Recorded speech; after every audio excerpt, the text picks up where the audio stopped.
आजको भिडियोको सुरुवात चाहिँ म मेरो डेली रुटिनदेखिबाट गर्दैछु र नमस्ते सम्पूर्णमा म झर्ना उपाध्याय हजुरहरूलाई स्वागत गर्दछु मेरो आजको नयाँ भिडियोमा। यता ओछ्यान मिलाउनतिर लागे र अर्कोतिर पानी गरम गर्न बसाल्दै।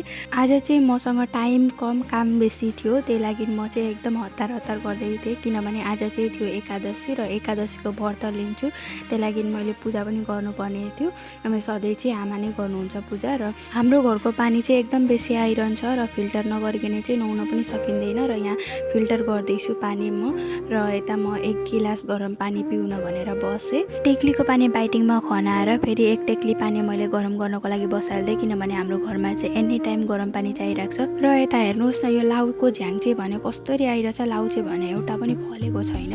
र नुहाइ धोइसकेर चाहिँ म यता फुल टिप्न भनेर आएँ। पूजा गर्नुभन्दा अगाडि चाहिँ म कपाल कोरेर मुखमा क्रिमहरू चाहिँ एप्लाई गर्छु अनि पूजा गर्छु।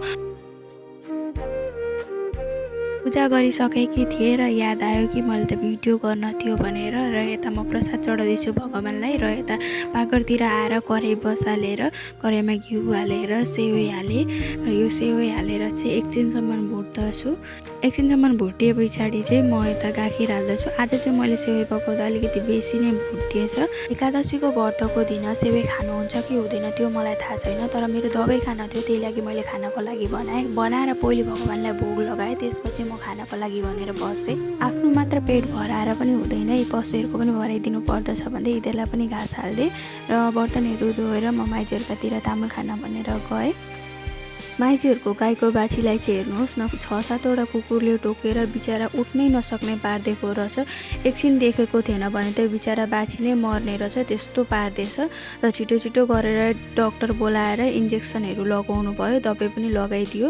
माइतीहरूकाबाट आएर चाहिँ म बारीमा बेरा बार्नतिर लागेँ। बेरा नबारिकन चाहिँ केही खाना पाइन्छ भनेर नसोच्दै हुन्छ, त्यही लागि पहिले चाहिँ म बेरा बार्नतिर लागेँ। बेरा बारेर के रोप्छु तपाईँहरूलाई म पछाडि देखाउने छु भिडियोमा। र अहिले चाहिँ मैले सबै थोकको बिजहरू 1 दिनको लागि भिजाइदिएँ। बिज ल्याउँदाखेरि भनेको थियो 1 दिन भिजाइदिनु भनेर, त्यही लागि। र यता बसेर बढेरो सुधार्नतिर लागेँ। बुबाले बाख्रालाई घाँस लिन जाँदाखेरि बढेरो पनि लिएर आउनुभएको रहेछ र त्यही सुधार्दैछु।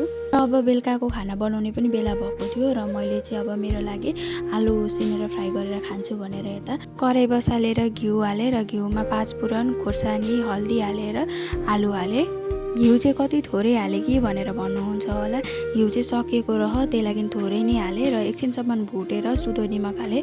एकादशीको व्रतको बेला चाहिँ सुदो निमक खानुहुन्छ कि हुँदैन त्यो तपाईँहरू जान्नुहुन्छ भने चाहिँ कमेन्ट गरेर भनिदिनु होला त, मलाई थाहा छैन खानुहुन्छ कि हुँदैन भनेर।